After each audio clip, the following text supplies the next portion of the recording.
Welcome back to Football Daily, ladies and gentlemen, where today, you guessed it, we're talking about Barcelona. We're talking about Barcelona because they have had the epitome of a mixed season so far under Xavi. Domestically, they are a joke. 20 goals scored, 1 goal conceded, top of La Liga. I think 23 squad players. 10 of them have come through La Masia. So, in La Liga and in Spain, they're flying. In the Champions League, they're stinking. That's because they're effectively already out of the competition that they have gambled a lot of the club's future on winning or going extremely deep in this season. They require Poulsen to go to San Siro and get something, as well as Inter losing to Bayern, and for themselves to beat Bayern, for them even to have a chance of going through to the knockout stages, which is just not good enough given what Barcelona have outlaid and gambled this summer. So today I thought I would take our Stay or Go series we've done with Premier League clubs like Manchester United, like Arsenal, like Tottenham, like Chelsea, onto the European stage and do it with this Barcelona side. As you can see, we've got 27 members of the Barcelona squad, including some players that are out on loan. We've got 4 categories: keep, loan, sell, contract, exit. Let's have it. Let's start with Mats, shall we? Marc-Andre ter Stegen, aka the best goalkeeper in the world right now. 94% save success rate so far. 7 clean sheets in La Liga, just 1 goal conceded. I mean, the bloke kept them in the game against Inter at stages last night, didn't he? Why didn't they just square it at the end? What a save. Let's go to Iñaki Peña next. Let's just keep him as a backup goalkeeper. Absolutely fine. Pretty strong performance in the Turkish Super League last year. I think he only conceded 9 goals. Fine, he was on loan there. He's come back. He's put a bit of pressure on ter Stegen, and ter Stegen has shown what he's all about. Maybe that's what he needed. Just somebody looking over his shoulder a little bit, because this is fine. We'll keep both the keepers. Next up, we'll go to Heki Bellerin. Mr. Fashion himself. He only arrived on a 1-year contract, and I'm putting him straight in the contract exit. I just didn't understand signing at the time, to be honest with you. Is he a better long-term option, or better even option, than Serginho Dest, who we're going to come on to in a little bit? Not overly convinced. I think it's 2 starts so far this season. Maybe he's brought in to play that backup role, fine, but with his injury record, yeah, it's just another signing that you kind of go, okay, sure, but we're not keeping him long term. Now it's where it starts to get spicy. We're into the captains, and I am being ruthless here. I'm not hanging around. Let's be real. Gerard Pique's got to go. He is not the defender he once was. He didn't start the first 5 La Liga games of the season, and I think there's a clear reason for that. I don't think he's able to cut it in the big games. His defensive liability mistake last night of being in totally the wrong line for the Inter Milan goal was appalling. He's not the player he once was. He's on massive wages. I remember back in 2020 when he said, you know, if there is new blood that needs to come into this team, I will be the guy that steps aside. It's 2022. Still at the club. It's time to step aside. Gerard Pique, you've got to go! Next up, we've got Ronald Araujo. I think that's how you pronounce it. I'm going in keep, obviously. Absolute warrior. I think this could be a future captain of the club at just 23 years old. So far in La Liga this season, 511 minutes played, 7 out of 8 successful tackles, 7 interceptions, 11 clearances. He's actually offered a little bit going forward as well, a couple of shot creating actions. I think he's a really good player, man. He's a really, really good player, and it's just a shame he got injured because, you know, that Inter Milan result was so crucial for Barca's season, and they didn't really have any of their first 3 choice centre-backs available to Xavi, and Ronald Araujo definitely would have been one of them. Christensen, yeah, also in my keep. I think he was actually one of their really good pickups on a free. I think he's under contract until 2026 now. I would probably say their best starting backline includes Kunde, Araujo, and Christensen, with Kunde out on that right, and then probably Balde at left back as well. So yeah, Christensen absolutely fine to be kept. Obviously only joined this summer. Marcos Alonso, contract exit. What on earth was this signing? What on earth was this signing? I think he started 1 La Liga game. He's played in 3 Champions League games. Played last night or on Wednesday against Inter Milan. Just nowhere near good enough. Like, nowhere near good enough. There's absolutely no way he should have started against Inter Milan on Wednesday over Balde, who started 7 games in La Liga ahead of him. What was that decision by Xavi? Don't get it. I think he's nowhere near the player he used to be. And even then, I never saw him as a world beater. Do not understand this signing at all. As I said, I'm being ruthless today. Jordi Alba, sell. I easily could have kept Jordi Alba as a backup option in the left-back slot. But I just think it's time that the squad gets regenerated a little bit. And at 31, Jordi Alba, I don't want to say he's overstayed his welcome because he's a Barcelona legend, but I think it is now time to move on to the next phase. In La Liga, he's been subbed off 3 times, subbed in 2 times. I feel like he's a little bit incapable of playing a full 90 minutes at top elite level, especially in the system that Xavi wants to operate with. He's obviously in the squad behind the scenes because he's very, very respected. But, you know, a bit like Pique, it's time to go. Next up, we got Jules Kunde. Obviously only signed this summer, probably their best bit of business other than Robert Lewandowski. I think he's a really good option, offers cover at fullback and at centre-back. Like I said earlier, probably involved in their best starting 11. If everybody was fit, he would be in my back 4. Really good player at just 23 years old. Exciting to have him in the squad alongside Ronald Araujo, who's also only 23. Christensen there offering a little bit more experience. This one's an obvious keep. Eric Garcia is up next then. Now, I don't massively rate Eric Garcia. Never have. I haven't seen the hype since he's left Manchester City. But Barcelona fans I spoke to when I was researching this video say that he's arguably been their best central defender so far this season. Has come on leaps and bounds under Xavi. And I bow to their greater knowledge. Absolutely fine to have this as the back 4, I think. Back 4 centre-backs anyway. Kunde can also play as a right-back too, can't he? And we've seen Ronald Araujo do that at times as well. I'm going to keep Eric Garcia. Fine. I'll listen to the Barca fans. Barca fans, let me know in the comments below if the Barca fans I know are right. Hope that makes sense. Balde's up next. Obviously keep. Only 18 years old. Started 7 La Liga games. Why, and I'm saying this again, why didn't he start last night against Inter Milan? Maybe I'm missing something really obvious there, but that was a ridiculous decision.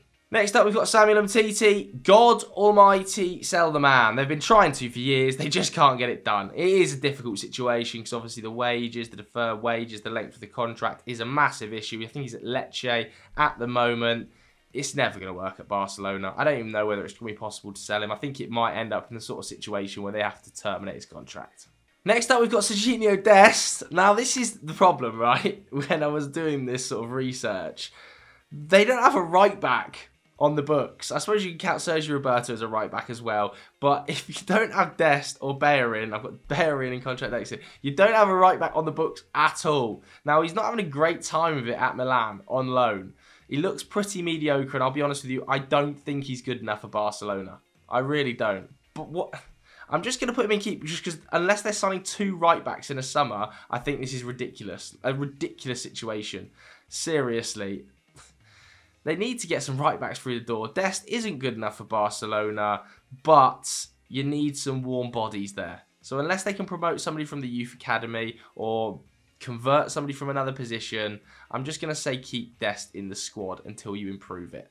We've got Clement Lenglet up next, and this is another player I will be selling. He's actually been okay at Tottenham, and if you speak to Tottenham fans, they would be pretty keen to make this move permanent so far, despite the fact he's only played, what, 3 or so times for the club. Very neat and tidy on the ball, as we know, classically Lenglet always has been. And when he's played in a back 3, as I said in pre-season, he's going to look fine, because he doesn't have to do the defending he has to do in a back 2, when he's got Dyer alongside him and a wing back outside him, and he's just there play balls through the line and defend when he can, absolutely fine. If you could get a decent fee off Tottenham for Lenglet, 20 million euros, 15 million euros, it's a win-win for both parties, and I think it might be possible. Next up, we've got Sergio Busquets, and I've sold 2 of the captains. There's 4 captains at Barcelona so far. I'm getting rid of a third too. Busquets is going on a contract exit. I would say at 34, he's still a very steady player, Sergio Busquets, but when it comes to the high-profile, elite-level games, I just don't think he's at that level. When we saw Frankie Dion coming on against Inter Milan last night or on Wednesday, it was a huge change in the way Barcelona played. They were immediately so much better. I just don't think Busquets can cut it in those sort of games. And then after the game, he's the captain of the club. He's one of the 4 most important squad players. And he comes out with, tonight's result will affect us in the Clasico.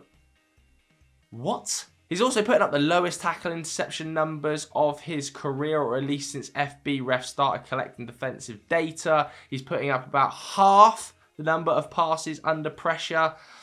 The decline is pretty rapid. He's out of contract in the summer. Ship him off to America. Let's not mess about with Pedri. Obviously, the phenom. Let's get him straight in keep. Build the whole club around him. I don't care. Next up, we've got Kesier. Obviously, keeping him as well. He's only signed in the summer. A little bit of a weird keep, I suppose, because, you know, he hasn't really got an awful lot of game time. 150 minutes of football. Obviously, Xavi likes Busquets, Pedri, Gavi. I would like to see Kesier get some minutes over either Busquets or Gavi going forward because, you know, good players, but I think Kesier adds something different to that squad. I really do. I was surprised not to see him get minutes against Inter Milan. Sergio Roberto, the 4th of the captains and the 4th out the door for me. Contract exit as well. I think to myself, like, would Sergio Roberto be in the starting 11 if Barca actually had a right back? No, I don't think he would be. I don't think he's good enough for the midfield area either. He's maybe an okay squad player, but at 30 years old, I think they can do an awful lot better, given they've got Kesier in there, they've got Frankie Dion in there, you know, they've got Pedri, they've got Gavi, they've got Nico out on loan at Valencia at the moment, which is maddening and something we're going to come on to in just a little bit, but I just don't think he cuts it. And I think they need a better right-back option than him. So I'm saying, let him go. Don't bother renewing that contract in the summer. Frankie Diong's up next. The man that they basically publicly shamed in the summer, didn't they? They couldn't have done any more to get him out of the club. He decided to stay at the club to play Champions League football. He's going to be playing Europa League football. But it wasn't just that, was it? That wasn't the only reason he wanted to stay at Barca. Clearly, he loves the club. He's very settled there. He just bought a house there. Absolutely fine for him to stay at Barcelona. And it is criminal he doesn't get more game time. It is seriously criminal. What more does he have to do at Barcelona to get more game time? Every time he comes on, he affects the game in a positive way.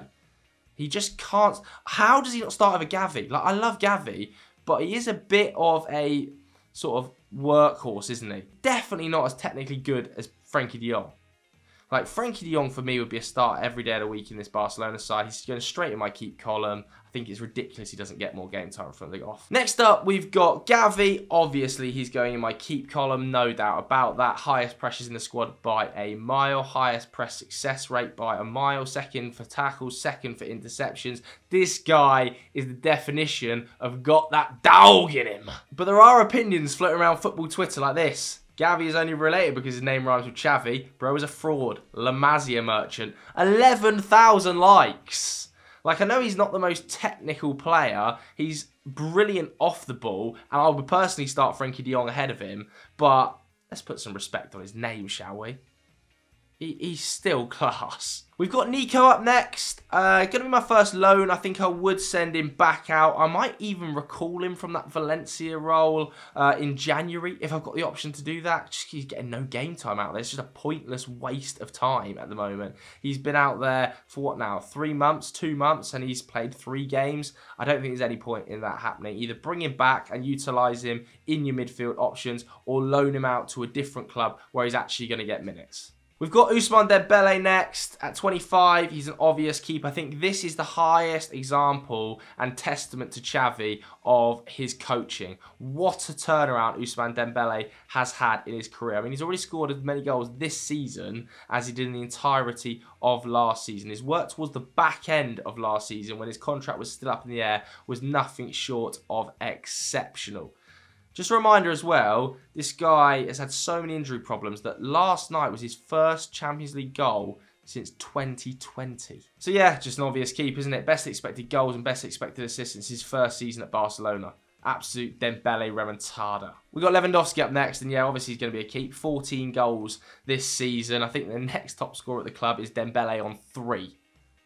That is what you would call a disparity. Obviously a sensational goal scorer, one of the best of the modern era. But, and yes, there is a but, because there have been massive wages poured into this deal. 55 million euros over the course of 4 years for a 34-year-old means you have to have success right now. You have to be competing deep in the Champions League. You've wagered areas of the club in the future, and a long way in the future, like 25 years into the future, to bring Lewandowski to the club now to get immediate success. This isn't success for 10 years' time, it's for right now. So they have to win La Liga. They have to go deep in the Champions League if they're signing players like Lewandowski. And it's fine because he is one of the greatest goal scorers in the world, but it's a big risk. And we've seen that risk nosedive already because they're out of the Champions League. It's true. Next up, we've got Ansu Fatty. And I am going to put him in keep, but I was almost tempted to put him in loan. It's only one start so far this season. And across his career, you know, it's been a slow start. He's obviously incredibly talented and he's still only 19. But he's missed over 500 days of football already due to injury. 500. He can't afford to be sitting on the bench and waiting for moments. So if he's not going to get any game time, then maybe think about loaning him. He's such a sensational talent, though, that even now, when he's come on off the bench, he's had huge impacts. His non-penalty expected goals and assists is at over 1 per 90 this season. The best of his career, obviously. Incredible talent, but I just worry about those injuries, man. We've got Ferran Torres up next. And what was this signing? What was this signing? This is peak awful business by Barcelona. 50 million euros they did on him in January. 50 million euros in January.